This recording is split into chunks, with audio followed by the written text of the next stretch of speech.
ഇത് സ്ത്രീകൾ, ഞാൻ നേരത്തെ പറഞ്ഞു സ്ത്രീകൾ ഇനി നമ്മുടെ സമൂഹത്തിൽ ഉണരണം. സ്ത്രീകൾ നെക്സ്റ്റ് ലെവലിലേക്ക് 30%, 50% സ്ത്രീ ശാക്തീകരണം, സ്ത്രീ ശാക്തീകരിക്കുക, 30% സംവരണം, 50% സംവരണം, ഈ വേർഡുകളൊക്കെ മാറ്റിയിട്ട് ജെൻഡർ ഡിഫറൻസ് ഇല്ലാതെ നമ്മുടെ സമൂഹത്തിലേക്ക് സ്ത്രീകൾ പല മേഖലകളിലേക്കും വരൂ. അത് ശരിക്കും നമുക്ക് ഫീൽ ചെയ്യുന്നത് ചൈനയിലാണ്. അങ്ങനെ വന്നാലാണ് നമുക്ക് നെക്സ്റ്റ് ലെവലിലേക്ക് വരാൻ പറ്റുക എന്നത്. കേരളം മാത്രമല്ല, ഓൾ ഇന്ത്യ നോക്കുകയാണെങ്കിൽ തന്നെ നമ്മുടെ പോപ്പുലേഷനകത്ത് അല്പം കൂടുതൽ നിൽക്കുന്ന സ്ത്രീകളാണ്. അപ്പൊ സ്ത്രീകൾ ഇന്ന് നോക്കി നമുക്ക് സ്കൂൾ തലത്തിലൊക്കെ പോയി കഴിഞ്ഞാൽ കാണാം, കുട്ടികൾ വളരെ സ്മാർട്ടാണ്. ആ സ്മാർട്ട്നെസ് നാളെ ഇന്ത്യ ഗ്രോത്ത് ചെയ്യുന്ന വ്യക്തമായ തെളിവാണ്. അതിലേക്കൊന്ന് പ്രിപ്പയർഡ് ആയിട്ട് എറിയുകയാണെങ്കിൽ, ഒന്ന് ശരിക്കും അവരൊന്ന് പ്ലാൻ ചെയ്തിട്ട് എറിയുകയാണെങ്കിൽ അത് നമ്മുടെ രാജ്യത്തിന്റെ ഗ്രോത്തിനെ സഹായിക്കും. സ്ത്രീകൾ നിർബന്ധമായിട്ടും പ്രവൃത്തി മേഖലയിലേക്ക് വളരെ സ്ട്രോങ് ആയിട്ട് വരണം, പ്രത്യേകിച്ചും ബിസിനസ് മേഖലകളിലേക്ക്, ബിസിനസ്സിലേക്ക് വരണം എന്നതിനെ കൊണ്ടുവരണം എന്നതാണ് എൻ്റെ ഉദ്യമം. അപ്പൊ സ്ത്രീകളെ ശാക്തീകരിക്കുക എന്ന ഉദ്ദേശത്തോടു കൂടി വരണ സമയത്ത് ഇവിടെ ചൈനയിൽ കണ്ട ഒരു പ്രത്യേകതകൾ പറ്റി കുറെ കാര്യങ്ങൾ പറയാനുണ്ട്. അതിനാണ് ചൈനയിൽ ഞാൻ കണ്ട സ്ത്രീകളിൽ കണ്ട 7 കാര്യങ്ങൾ. ചൈനയിൽ ഞാൻ കണ്ട സ്ത്രീകളിൽ പ്രത്യേകിച്ച് ശ്രദ്ധിച്ച 7 കാര്യങ്ങൾ പറയാണ്. The first one, no English no worries എന്നാണ്.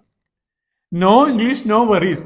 അവർക്ക് ഒരൊറ്റ അക്ഷരം ഇംഗ്ലീഷ് അറിയില്ല. ഞങ്ങൾ സ്റ്റേ ചെയ്ത ഒരു 5 സ്റ്റാർ ഫെസിലിറ്റിയുള്ള ഹോട്ടലാണ്. ആ ഹോട്ടലിനകത്തുള്ള റിസപ്ഷനകത്തുള്ള കുട്ടിക്ക് ഇംഗ്ലീഷ് നോ, യെസ്, വാട്ടർ എന്ന് പോലും അറിയില്ല. പക്ഷേ ആ 5 സ്റ്റാർ ഹോട്ടലിൽ വരുന്ന എല്ലാ ഗസ്റ്റിനെയും അവർ കൈകാര്യം ചെയ്യുന്നു. അവർ എന്ത് ചെയ്യുന്നറിയോ, നമ്മൾ എന്തെങ്കിലും ചോദിച്ചു കഴിഞ്ഞാൽ അവരിങ്ങനെ വെയിറ്റ് ചെയ്യും. എന്നിട്ട് അവർ മൊബൈൽ എടുക്കും, നമ്മൾ പറയേണ്ടത് മൊബൈലിൽ അവർ എടുക്കും. എന്നിട്ട് അവർ ആ ലാംഗ്വേജ് ഇംഗ്ലീഷാണ് സംസാരിക്കുന്നത് എന്ന് അവർക്കറിയാം. അതിനനുസരിച്ച് അവർ അവരുടെ ഭാഷയിലിടും. എന്നിട്ട് അവരുടെ ഭാഷയിൽ അവർ സംസാരിക്കും, അത് ഇംഗ്ലീഷാക്കി നമുക്ക് തരും.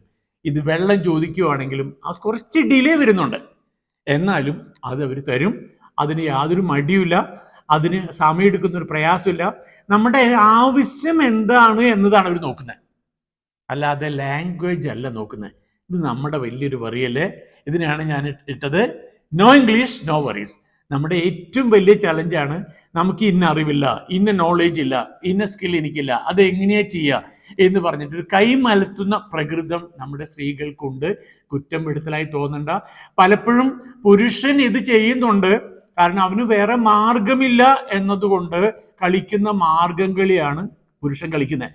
പലപ്പോഴും സ്ത്രീകൾക്ക് ആ പുരുഷന്റെ സപ്പോർട്ട് ഉണ്ട് എന്നതുകൊണ്ട് തന്നെ പല കാര്യങ്ങളിലേക്കും അടുത്ത ലെവലിൽ ചിന്തിക്കാൻ സ്ത്രീകൾ വരുന്നില്ല എന്നതിന് ഉദാഹരണമായിട്ടാണ് ഈ പോയിന്റ് ഞാൻ പറഞ്ഞത്, നോ ഇംഗ്ലീഷ് നോ വറീസ്. അതാണ് ഒന്നാമത്തെ പോയിന്റ്. രണ്ടാമത്തെ പോയിന്റ്, ജെൻഡർ ഡിഫറൻസ് അവർ ഒന്നിലും കാണുന്നില്ലെന്നേ. നമ്മളോട് സംസാരിക്കുമ്പോൾ, നമ്മളോട് ഒരു ഫേസ് ടു ഫേസ് കമ്മ്യൂണിക്കേഷനകത്ത് നമ്മൾ സംസാരിക്കുമ്പോൾ ഒരു ഫണ്ണ് പറയുന്നുണ്ടെങ്കിൽ, ഫണ്ണ് പറയുന്നതിന് സ്ട്രേഞ്ചർ ആണെങ്കിൽ പോലും അപ്പം ഒരു ഒറ്റ അടി അടിക്കും. ബാർഗെയിൻ ചെയ്യുമ്പോൾ നമ്മൾ റേറ്റ് കുറച്ച് ചോദിച്ചു കഴിഞ്ഞാൽ അപ്പം അവർ അടിക്കും. എന്ത് നിങ്ങൾ പറയുന്നതെന്നൊക്കെ ചോദിച്ചിട്ട് അവരുടെ ഭാഷയിൽ ചോദിച്ചിട്ട് വളരെ പെട്ടെന്ന് അവർ നമ്മളോട് ഇന്ററാക്ട് ചെയ്യും. അതായത് അവിടെ ജെൻഡർ ഡിഫറൻസ് കാണിക്കുന്നില്ല. നമ്മളാണ് പെൺകുട്ടിയാണല്ലേ, അതിട്ട് എവിടേക്കൊക്കെ നോക്കുക, എങ്ങനെ നോക്കുക, അവളുടെ ഡ്രസ്സ് എങ്ങനെയാണ്, ഇതൊക്കെ നമ്മൾ ശ്രദ്ധിക്കും. ഇതൊന്നും അവരിലില്ല, ആ ചിന്ത അവരിലില്ല എന്നുള്ളതാണ് അടുത്തൊരു ഇമ്പോർട്ടൻറ്റ് തിങ് ആയിട്ട് തോന്നിയത്, ജെൻഡർ ഡിഫറൻസ് തോന്നില്ല. മൂന്നാമത്തത്, ഇന്റർപേഴ്സണൽ സ്കിൽ. സംസാരിക്കാനും നമ്മുടെ ഡൗട്ടുകൾ ക്ലിയർ ചെയ്യാനും അവർ ഇനിഷ്യേഷൻ എടുക്കുന്നുണ്ട്. നമ്മളിപ്പോൾ സെയിൽസ് മാർക്കറ്റിംഗുള്ള ആളുകളാണ് കൂടുതൽ കണ്ടതെങ്കിൽ കൂടി തന്നെ ഞാൻ പറയുകയാണ്, അവർ ഇനീഷ്യേഷൻ എടുക്കുന്നത് നമുക്കൊരു എക്സ്ട്രാ ഫീൽ ആയിട്ട് തോന്നും. അവർ ഇന്റർപേഴ്സണൽ സ്കില്ല് എക്സ്ട്രാ എടുത്തിട്ട് നമ്മളോട് സംസാരിക്കാൻ അവർ മുന്നോട്ട് വരുന്നുണ്ട് എന്നത് ഒരു പ്രത്യേകതയാണ് എനിക്ക് തോന്നിയിട്ടുണ്ട്. ഇന്റർപേഴ്സണൽ സ്കിൽ, അതായത് ഷോപ്പിനകത്ത് നിൽക്കുമ്പോൾ സെയിൽസിന്റെ ആക്ടിവിറ്റീസ് ആണ് ചെയ്യുന്നതെങ്കിൽ തന്നെയും, അല്ലെങ്കിൽ എക്സിബിഷനകത്ത് സെയിൽസ് ആക്ടിവിറ്റി ചെയ്യുകയാണെങ്കിലും, നമ്മുടെ അവിടെ ചെയ്യുന്ന അങ്ങനെ ഒരു എക്സിബിഷനകത്ത് നടന്നിക്കുന്നുണ്ടാകാം, ഞാൻ അതല്ല പറയുന്നത്. മൊത്തത്തില് അവര് എല്ലാ കാര്യങ്ങൾക്കും ഒരു ഇനീഷ്യേഷൻ എടുക്കാനായിട്ട് ഫസ്റ്റ് ഫ്രണ്ട് എൻഡിൽ നിൽക്കുന്നുണ്ട് എന്നത് അടുത്തൊരു പോയിന്റ് ആയിട്ട് തോന്നുന്നുണ്ട്. മറ്റൊരു കാര്യം, വളരെ കാമാണ്. അതായത് ഭയങ്കരമായിട്ട് സ്ട്രെസ് കയറി ചെയ്യുന്ന ഒരു ഫേസും നമുക്ക് അവിടെ കാണാനില്ല. ഞാൻ ശ്രദ്ധിച്ച കാര്യം, ഇപ്പൊ അവരൊരു കാര്യത്തിൽ ഇടപെട്ട് കഴിഞ്ഞതിന് ശേഷം അവർ വളരെ കൂളായിട്ട് മൊബൈലിലേക്കാണ് പോകുന്നത്. അതിനുശേഷം ചുറ്റുള്ള കാര്യങ്ങളെയൊന്നും നോക്കാനോ അവിടെ എന്ത് നടക്കുന്നു എന്നൊന്നും നോക്കാനൊന്നും അവർ പോകുന്നില്ല. അവർ ആ സബ്ജക്റ്റ് കഴിഞ്ഞ് ഇമ്മീഡിയറ്റ് അവർ മൊബൈലിലേക്കാണ് പോകുന്നത്. മൊബൈലിൽ നോക്കുന്നു. മൊബൈലിൽ സമയം കുറച്ച് കൂടുതലായിട്ട്, നമ്മളവിടത്തേക്കാട്ടിലും മൊബൈൽ ഉപയോഗിക്കുന്ന സമയം കുറച്ച് കൂടുതലായി ഫീൽ ചെയ്തേ. ആ മൊബൈലിന്റെ സമയത്തിന് കൂടുതൽ, അതായത് ഇമ്മീഡിയറ്റ് അവർ മൊബൈലിലേക്ക് പോകുന്നുണ്ട് എന്നത് ഒരു ഡീമറിസ് ആയിട്ട് വേണമെങ്കിൽ പറയാം. പക്ഷെ മറ്റു കാര്യങ്ങളിലേക്ക് പോകുന്നില്ല എന്നതും കൂടെ ഒരു പ്രത്യേകതയാണ്. അതിനൊരു എക്സാമ്പിൾ പറയാം. ഈ കഥ ഞാൻ എൻ്റെ ഒരു ഫ്രണ്ടിനോട് പറഞ്ഞപ്പോൾ ആ ഫ്രണ്ടിൻ്റെ കൂടെ വന്ന ഗൈഡ് അദ്ദേഹത്തിനോട് പറഞ്ഞ കാര്യം എന്നോട് പറയുകയാണേ. അതായത് നിങ്ങൾക്ക് ഈ ബീജിംഗ് അറിയാവോ? അവിടെ കുറച്ചു കാലം മുൻപ് ഒരു വിദ്യാർത്ഥി സ്ട്രൈക്കിന് ഒതുക്കിയ കാര്യം അറിയാമെന്ന് ആ ഗൈഡിനോട് ചോദിച്ചപ്പോൾ ആ ഗൈഡ് അദ്ദേഹത്തിനോട് പറയണത്രേ, എനിക്കതിനെപ്പറ്റി കാര്യമായിട്ട് അറിയില്ല, എനിക്കത് അറിയുകയും വേണ്ട. എനിക്കതിനെപ്പറ്റി കാര്യമായിട്ട് അറിയില്ല, തിയാമൻ സ്ക്വയറിൽ ഉണ്ടായ സംഗതിയെക്കുറിച്ച് എനിക്ക് അധികമായിട്ട് അറിയില്ല, പക്ഷെ എനിക്ക് അധികമായിട്ട് അറിയാൻ താല്പര്യമില്ല എന്ന് പറഞ്ഞു. അതായത് പാസ്റ്റിനെ അവർക്ക് ഇഗ്നോർ ചെയ്യാനുള്ള ഒരു കഴിവ് ഭയങ്കര കഴിവാണ്. നമ്മൾ ജീവിക്കുന്നതിനകത്ത് മെജോറിറ്റി ആളുകൾ പാസ്റ്റിന്റെ ദുരിതങ്ങളിൽ, പാസ്റ്റിന്റെ പ്രയാസങ്ങളിൽ കുടുങ്ങിക്കെടുക്കുന്നവരാണ് എന്ന് എനിക്ക് തോന്നാറുണ്ട്. പ്രത്യേകിച്ചും അതിൽ സ്ത്രീകൾ മുൻപന്തിയിലാണ്. പാസ്റ്റിൽ അങ്ങ് ഒടക്കി കെടുക്കും. ആ ഒരു ഫീലിംഗ് ഇവരിൽ ഇല്ല എന്നത് ഒരു പ്രത്യേകതയായിട്ട് ഞാൻ ശ്രദ്ധിച്ചിട്ടുണ്ട്. കാരണം അവർക്ക് നടന്നു പോയതിനെ, കഴിഞ്ഞു പോയതിനെ കുറിച്ച് അവർ ചിന്തിക്കാത്തത് കൊണ്ട് തന്നെ, ഫ്യൂച്ചറും പ്രസന്റും മാത്രം ഉള്ളത് കൊണ്ട് തന്നെ അവർ വളരെ കാമാണ്, സ്ട്രെസ് ഫ്രീ ആയിട്ട് കാണുന്ന ഒരു പ്രത്യേകത തോന്നി. അതിന്റെ പ്രത്യേകത സമീപനത്തിലൊക്കെ വളരെയധികം വ്യത്യാസം ഉണ്ടായിരിക്കും. നല്ല പോസിറ്റീവായിട്ടാണ് അവർ നിൽക്കുന്നത്. ഒരു സ്ട്രെസ്സിനില്ലാതെ ഒരു കൂൾ ഫീലിങ്ങോടെ സംസാരിക്കാൻ അവർക്ക് പറ്റുന്നുണ്ട് എന്നുള്ളതാണ് മറ്റൊരു പ്രത്യേകത. അടുത്തൊരു പ്രത്യേകതയായിട്ട് പറയാനുള്ളത്, അവർ 100% ഫോക്കസ്ഡ് ആണ്. അവർ വർക്ക് ചെയ്യുന്ന സമയത്തൊക്കെ നമുക്കറിയാം, വർക്ക് ചെയ്യുമ്പോൾ ഞാനത് പാക്ക് ചെയ്യുന്നതൊക്കെ ഉണ്ട്, തിരിച്ച് പാക്ക് ചെയ്യുമ്പോൾ കാണുമ്പോൾ അവരെടുക്കുമ്പോൾ ഒരു തിരക്കൊന്നും എടുക്കാതെ വളരെ ഭംഗിയായിട്ട് പാക്ക് ചെയ്ത് സ്റ്റാക്ക് ചെയ്ത് വെക്കുന്ന കാണുമ്പോൾ അത് മെജോറിറ്റി ആളുകൾ അങ്ങനെയാണ് ചെയ്യുന്നത്. അത് സ്റ്റാക്കിങ്ങും ഒക്കെ അതൊരു പ്രത്യേകത എനിക്ക് തോന്നി. ഇതിനകത്ത് തന്നെ ഒരു പ്രത്യേകത കൂടെ പറയട്ടെ, അവരുടെ സ്കില്ല്, ക്രിയേറ്റീവ് നോളജില് അതിനൊരു എക്സാമ്പിൾ വിട്ടുപോകാതിരിക്കാനുള്ള അടുത്ത പോയിന്റ് ആണെങ്കിൽ ഞാൻ പെട്ടെന്ന് കയറി പറയുവാണ്. ക്രിയേറ്റീവ് നോളജ് വളരെ പ്രത്യേകതയാണ്. ഞാൻ എക്സാമ്പിൾ പറയാം. ഞാൻ കുറച്ചുകൂടെ ചീപ്പായിട്ട്, അവരുടെ കോപ്പി എന്ന് പറയുന്നത് 1, 2, 3 കോപ്പീസ് ഒക്കെ ഉണ്ട്. ഏതെങ്കിലും ഒരു കോപ്പി എന്ന് പറയുന്നത് 1, 2, 3 കോപ്പി ഉണ്ട്. അപ്പം ഞാനൊരു കോപ്പി, ഒരു വാച്ച് വാങ്ങിയപ്പോൾ വാച്ച് നടക്കുന്നില്ല. വാച്ച് നടക്കാതെ അപ്പം അവരുടെ നഖം കൊണ്ടാണ് അത് ഓപ്പൺ ആക്കിയത്. നഖം കൊണ്ട് ഓപ്പൺ ചെയ്യാൻ പറ്റുന്ന കോപ്പി ആയിരിക്കും അത്.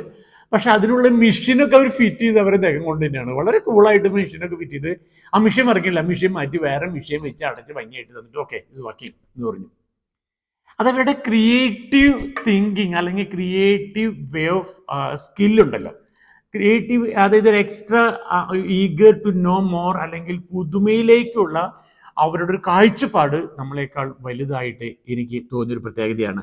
ഇത് വളരെ ഇമ്പോർട്ടൻ്റ് ആയിട്ട് തോന്നിയ കാര്യമാണ്. ഫോക്കസ്ഡ് ആയി എന്ന് പറഞ്ഞാണ് ക്രിയേറ്റിവിറ്റി അവരെ കൂടുതലാണെന്നുള്ളതാണ് അടുത്ത പോയിന്റ്. അടുത്ത്, ഇവർ നമുക്ക് എല്ലാ സെക്ടറിലും കാണാൻ പറ്റും. അത് ഇത് ഇന്ന സെക്ടർ എന്നില്ല, എല്ലാ സെക്ടറിലും അവരുണ്ട്. For example ടാക്സിയിൽ ഓടിക്കുന്നുണ്ട്.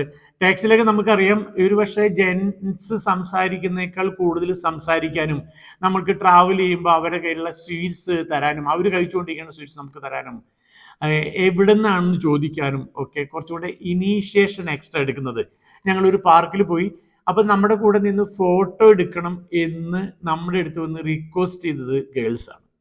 നമ്മുടെ കൂടെ വന്നൊരു ഫോട്ടോ എടുത്തോട്ടെ എന്ന് ചോദിക്കാനായിട്ട്. അത് ജെൻസിന് ചോദിക്കാൻ വരുന്നില്ല, യൂത്ത് തന്നെയാണ്, പക്ഷെ ചോദിക്കാൻ മുന്നോട്ട് വരാനായിട്ട് ധൈര്യക്കുറവുള്ള ജെൻസിനെയാണ് നമുക്ക് കണ്ടത്. പക്ഷേ ഗേൾസ് വളരെ ഭംഗിയായിട്ട് ചോദിക്കുന്നു, മനസ്സിലാക്കുന്നു. അത്തരം അവരുടെ ഫേസിലൊരു ക്യൂരിയോസിറ്റി കാണിക്കലൊക്കെ നമുക്ക് അവിടെ കാണാൻ കഴിയും. മറ്റത് ഞാൻ പറഞ്ഞല്ലോ, ജെൻഡർ ഫീലിംഗ് ഇല്ല എന്ന് പറഞ്ഞതിൻ്റെ പ്രത്യേകത എന്ന് പറയുന്നത്, ജെൻഡറിൻ്റെ ഒരു തരത്തിലുള്ള, അതായത് ഡ്രസ്സിലായിട്ടോ ഏതെങ്കിലും തരത്തിലൊരു ജെൻഡർ ഞങ്ങൾ വളരെ ആണാണ് പെണ്ണാണ് എന്ന തോന്നൽ തരുന്ന വിധത്തിൽ ഒരു ആക്ടിവിറ്റിയും തരുന്നില്ല. മറ്റൊരു പ്രത്യേകത അവരുടെ ലൈഫ് സ്റ്റൈലാണ്. അത് സിമ്പിൾ ലൈഫ് സ്റ്റൈലാണ്. വലിയ വലിയ ആർഭാടങ്ങളൊന്നും കാണിക്കുന്ന ഡ്രസ്സല്ല. അവരുടെ ഇപ്പം ഔട്ട്ഫിറ്റൊക്കെ നോക്കുകയാണെങ്കിൽ അത്ര വലിയ ആർഭാടം തോന്നിക്കുന്നില്ല. അപ്പം ഞാൻ പറഞ്ഞാൽ അവർ നന്നായിട്ട് സ്പെൻഡിങ് ഉണ്ട് ഡ്രസ്സിങ് എന്നൊക്കെയാണ് പറയുന്നത്. പക്ഷേ അതിനകത്ത് വലിയ ആർഭാട തരത്തിലുള്ള ഈ ഔട്ട്ഫിറ്റ് അല്ല. തന്നെയല്ല, അവർ ഉപയോഗിക്കുന്ന ഓർണമെന്റ്സും കാര്യങ്ങളൊന്നും അത്ര വലിയ കോസ്റ്റ്ലി ഐറ്റംസ് ഒന്നുമല്ല തോന്നിക്കുന്നത്. ഉപയോഗിക്കുന്ന വെഹിക്കിളെല്ലാം ഒരു സാധാരണ 2 വീലർ, എനിക്ക് തോന്നുന്നൊരു സൈക്കിളിൻ്റെ ഒന്നും കൂടെ ഡെവലപ്പ് ചെയ്തൊരു വേർഷനാണ് എല്ലാവരും ഉപയോഗിക്കുന്നത്. അത്തരത്തിലേക്ക് എന്താ പറയുക, ഒരു ലൈഫിലൊരു സിംപ്ലിസിറ്റി ഉണ്ട് എന്നുള്ളതും അവരുടെ പ്രത്യേകതയായിട്ട് നമുക്ക് തോന്നുന്നൊരു കാര്യമാണ്. ഇത്തരം ഒരു 7 കാര്യങ്ങളാണ്. 7 കാര്യങ്ങളെ ഞാൻ ഒന്നുകൂടെ എംഫസൈസ് ചെയ്ത് പറയാം. ഇതിനകത്ത് പറഞ്ഞിട്ടുണ്ട്. എന്നാലും ഞാൻ അതിനകത്ത് എഴുതി പറയുന്നുണ്ട്. ഞാനത് പറയാൻ കാരണം സ്ത്രീകൾ ചൈനയുടെ വളർച്ചയ്ക്ക് പ്രധാന റോള് കളിക്കുന്നുണ്ട് എന്നതിന് പ്രത്യേകത. നമ്മൾ സാധാരണ ഇവിടെ പറയല്ലോ, ഒരു സ്ത്രീ വർക്ക് ചെയ്യുകയാണെങ്കിൽ അത് ആ വീടിനും സമൂഹത്തിനും ഗുണം ചെയ്യും എന്ന് പറയും. ഇത് ശരിക്കും നമുക്ക് ഫീൽ ചെയ്യുന്നത് ചൈനയിലാണ്. അവര് വീടിനും സമൂഹത്തിനും വേണ്ടി ഹാർഡ് വർക്ക് ചെയ്യുന്ന ആളുകളായിട്ട് തോന്നുന്ന ഒരു കൂട്ടം ആളുകൾ, സ്ത്രീകൾ കൂടുതൽ ഉള്ളതും ഒരു പക്ഷേ ചൈനയുടെ ഗ്രോത്തിനെ വളരെയധികം സഹായിക്കുന്നുണ്ട് എന്നത് നമുക്ക് പ്രത്യേകമായി ഫീൽ ചെയ്യുന്നതാണ്. ഞാൻ മറ്റൊരു വീഡിയോയിൽ പറഞ്ഞിട്ടുണ്ട്.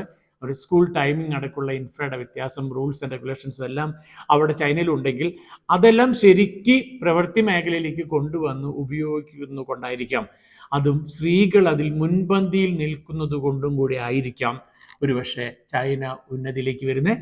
ഇന്ന് ഞാൻ സംസാരിച്ചപ്പം കിട്ടിയൊരു കാര്യം, പല മേഖലകളിലും ചൈനയിൽ നിന്ന് ബിസിനസ് ഇങ്ങോട്ട് വരുന്നു എന്ന് പറയുമ്പോൾ പല പ്രൊഡക്റ്റിൻ്റെയും റോ മെറ്റീരിയൽ അല്ലെങ്കിൽ അതിൻ്റെ ചിപ്പ് ലെവലുള്ള പല മെഷീനറീസും അല്ലെങ്കിൽ അതിൻ്റെ ഇൻഫ്രയും ചൈനയിൽ തന്നെയാണ് ഉള്ളത്.